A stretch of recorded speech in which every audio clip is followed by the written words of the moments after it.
to New Hampshire Motor Speedway in Loudon, New Hampshire, as NASCAR Sprint Cup Series first practice is underway. A gorgeous morning for practice. The biggest story, though, this weekend and week, we see Alex Bowman climbing in to the 88 car. That was prior to practice starting. Alex Bowman now out on the track in the 88. But the big story coming out yesterday was Dale Earnhardt Jr. will not be running this weekend at Loudon because of concussion-like symptoms that he was feeling, and decided it would be best if he not be behind the wheel. He referenced Michigan and Daytona earlier this year. Those two accidents, after they happened, he said he wasn't feeling right. Initially thinking it was a sinus infection, maybe a cold. A little disillusioned once he got out of the car. Involved in the big accident at Daytona. Got caught up in the big one there. Again, these were accidents that Dale Earnhardt Jr. referenced as potentially giving him the concussion-like symptoms that he has been feeling over the past few weeks. The history with concussions in Dale Earnhardt Jr. go back to 2002 when he sustained a concussion at Fontana in April, but he continued to race, didn't disclose that he had the concussion until September. Then in 2012, missed 2 races after sustaining 2 concussions in the span of 6 weeks. And of course, he will be missing Sunday's race at New Hampshire due to concussion-like symptoms. So to recap, it will be Alex Bowman that will drive for Dale Earnhardt Jr. this weekend. And then the other big news that came out earlier today was that if Dale Earnhardt Jr. doesn't come back by next weekend, that Jeff Gordon will actually sub for him at Indianapolis next weekend. That was all presented to us by Executive Vice President and General Manager at Hendrick Motorsports, Doug Ducard, who had a press conference earlier this morning. In Kentucky, Dale started talking to Greg that he wasn't really feeling right, and I think as Dale pointed out in the statement, he felt like he had cold or flu or some sinus infection that was causing him to not feel well.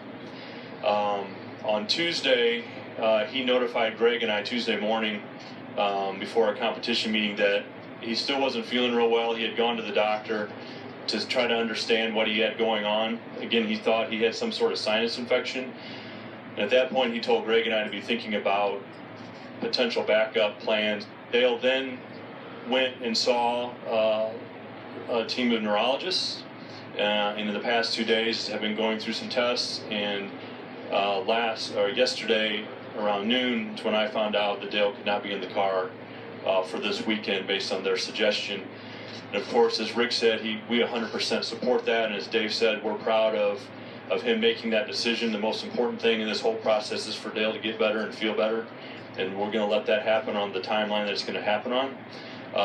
And so basically less than 24 hours ago is when we found out that Dale couldn't run. We had Alex lined up to be in the car. It made perfect sense, and I have confidence in he and Greg will do a good job this weekend. I think I can really thank Dale Jr. for saving my career 2 years ago, pretty much, with those 2 Xfinity races at Charlotte and Phoenix, and then for the opportunity to run 9 races this year with him. Obviously, we've been knocking on the door to get some wins, and it's been a lot of fun. So he's been a good friend to me. He's been somebody that I can lean on all the time. Obviously, I hate to see him not feeling well. I mean, that was my first thought. But he's done a lot for my career, and I couldn't be any more thankful than I am. I owe him a lot. So it's just been an honor to get the phone call to fill in for him. If Dale is not able to go in Indianapolis, we will put Jeff Gordon in the car. For sure. Yes. That's for sure. Okay. If Dale's not ready. I mean, obviously, we want Dale to get, when Dale is ready, it's his car to get back into. But if Dale can't go next week, Jeff Gordon will be the driver at Indianapolis. And so a lot to digest there from the Hendrick Motorsports press conference that was held this morning, and alongside Dale Jarrett, Steve Letarte, and Nate Ryan. Let's break it down a little bit. This announcement that came out yesterday a little bit shocking. I think it caught us all a little bit by surprise. Yeah, it really did. And only the driver and that person understands what they're feeling, how they're feeling, and should something be done. And I really applaud Dale Jr. for taking the stance and understanding that he needed to see someone else about this. And there's so many things that go along with having a concussion that most people would consider, just like he was talking about.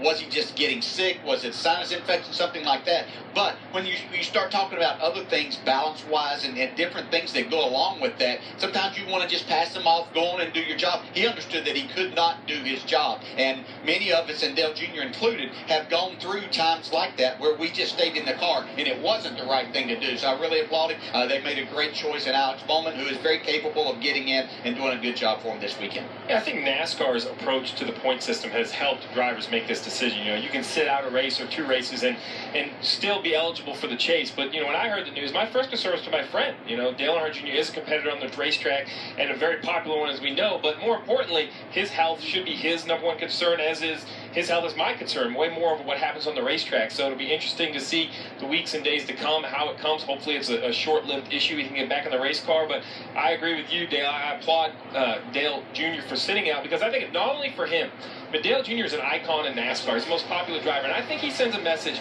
to not only race car drivers, but to athletes all over the country, young men and women who take part in sports, that if you're not feeling well, tell someone, get it figured out. Because while sports are important and we all love them, nothing is more important than your own health. And I applaud Dale Jr. for putting that first in this whole situation. Yeah, Steve, great point, because concussions are so prevalent now in all sports. And you mentioned that he's iconic in NASCAR. I think Dale Jr. is iconic in all sports. He is recognized, across the board. And Nate, as far as the concussion protocols for NASCAR, what is in place for these drivers? Well, this is a unique situation, Rick, because generally when a driver is in a crash, he cannot drive away from the scene. He's required to make a mandatory care center visit. He's seen by a certified emergency room physician who determines if there's a head injury. If there's a head injury, then the driver's placed into the concussion protocol and needs to have clearance from a board-certified neurologist or neurosurgeon with at least 5 years of experience.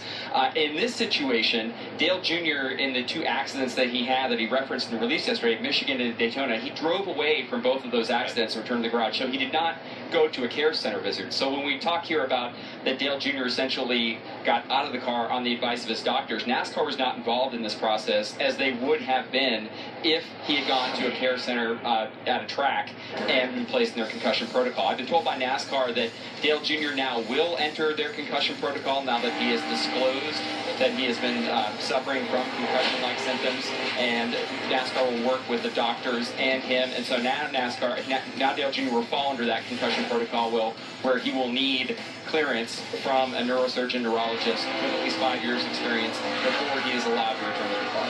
And one other thing on top of that, when a driver does have to go into a care center, he has to take his helmet with him. They always want to make sure that the drivers have their helmets with them in case there is a head or neck injury that's involved. But DJ, so many things have advanced from even when you were racing, and it wasn't that long ago, as far as with head injuries and with all of the other situations that are taking place now with safety of the drivers.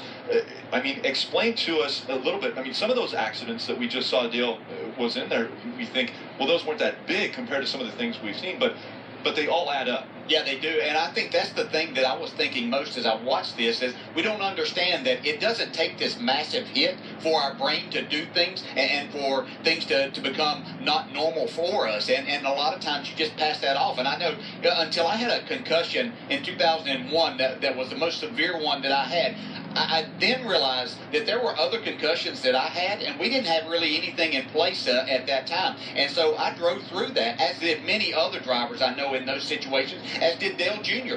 Back in 2002, drove through that. So NASCAR has put into place an excellent program to make everyone aware and not be able to allow them to get back in the car. And as Steve pointed out, they've also, with the new rules, have changed things and changed the game to where the drivers don't feel like you have to get back in there. Do the right thing. And as you're pointing out, sends a great message. But we've got so many better things inside the car. The seats are better. The Hodge device helps in this matter. But it doesn't take that bone-jarring crash for a driver to get a concussion. And again, I really admire Dale Jr. for standing up. And as you pointed out, he can make a difference in so many people's lives out there because this is a serious matter.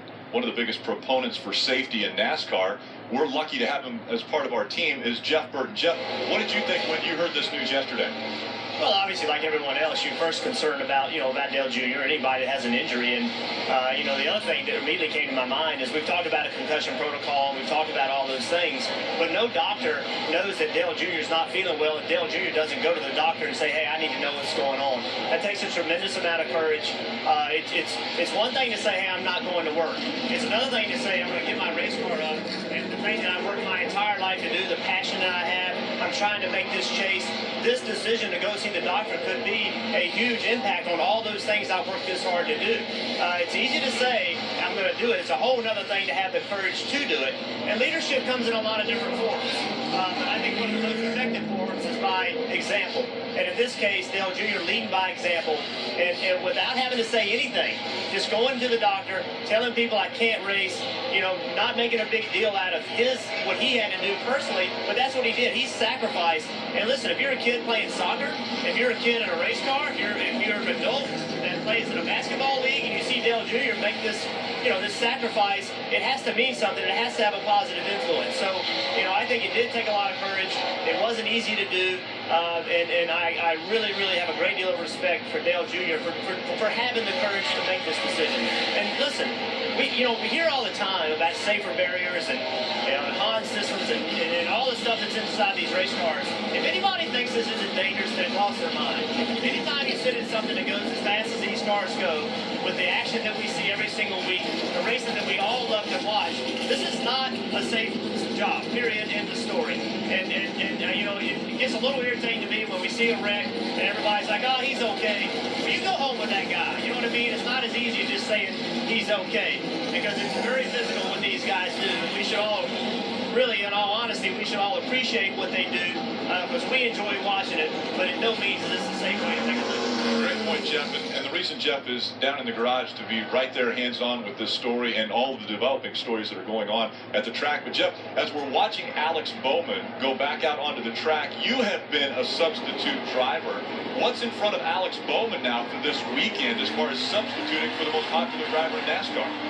Well, I think Alex's situation is a little different than mine. I came in at the end of my career. Alex is trying to build his career. So, as far as public perception and those kind of things, I didn't care. My career was pretty much done. I was coming in to help a friend that was in a situation that he needed some help. In Alex's situation, this is, as bad as this is for Dale Jr., the reality of it is this is an opportunity for Alex. And in this sport, you have to seize those opportunities. And I can tell you right now that Dale Jr. appreciates the fact that it's Alex's, Alex has an opportunity. He doesn't look at that as a bad thing. That's how this sport works. So Alex has an opportunity ahead of him to turn some heads, to put himself ahead of the line in consideration for jobs, whether it's in the Truck Series, Xfinity Series, Cup Series, just by doing a good job this weekend. It's a lot of pressure on a young man trying to earn his way into the sport. He has to approach this as an opportunity, but he also can't try to do too much, and that's a delicate balance. When you're trying to earn your way in this sport,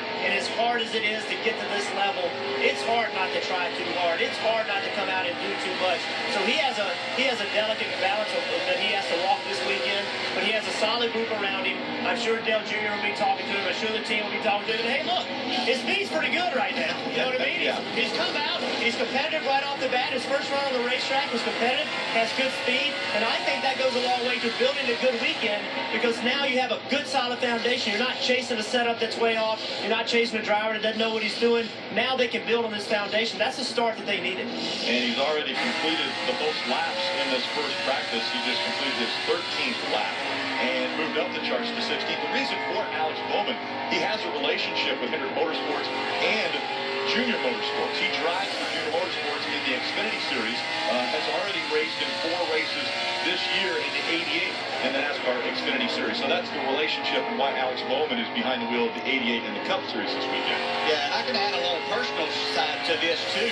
That's what a young driver might be feeling, and the opportunity. Yeah, he would rather not be here. He'd rather Dale Jr., as he said, he would rather Dale Jr. be in this car. In 1990, Neil Bonnet was injured driving for the Wood Brothers in an accident late in a race at Darlington Speedway, and they weren't sure. We're talking about 1990. Didn't think about concussions that much unless it was very severe. But Neil Bonnet had been through that before.